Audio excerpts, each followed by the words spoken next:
Today I would like to share a true matter. আমি আজকে একটা true matter আপনাদের সাথে শেয়ার করতে চাই।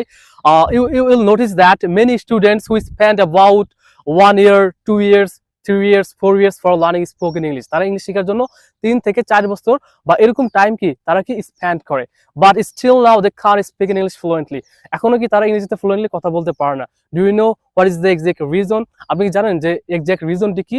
The reason is that they are trying to learn English alone. তারা কি একা একা ইংলিশ শিখতে চাচ্ছে। And if you like to learn English alone, that means you are walking in the dark. আপনি যদি একা একা ইংলিশ শিখতে চান, এটার মানে হলো আপনি অন্ধকারে হাঁটতেছেন। Because if you like to acquire any skills, আপনি যদি কোনো স্কিল অর্জন করতে চান, you should have a mentor. আপনার একজন মেন্টর থাকা উচিত। এটা যে কোনো স্কিল হতে পারে। যদি ইংলিশ শিখতে চান, আপনার একজন ইংলিশ ল্যাঙ্গুয়েজ ট্রেনার দরকার, যে আপনাকে সঠিকভাবে ইংলিশটা শিখাবে। যেমন আমরা তো যদি আমরা সবকিছু শিখতে পারতাম, তাহলে আমরা তো শিক্ষা প্রতিষ্ঠান বা বিশ্ববিদ্যালয়ে ভর্তি হতাম না। কারণ কি, আমরা তো নিজে নিজে শিখতে পারি। কিন্তু কি সম্ভব না, কোনো একটা কিছু অর্জন করতে হলে অবশ্যই আপনার ওই বিষয়ে মেন্টর লাগবে।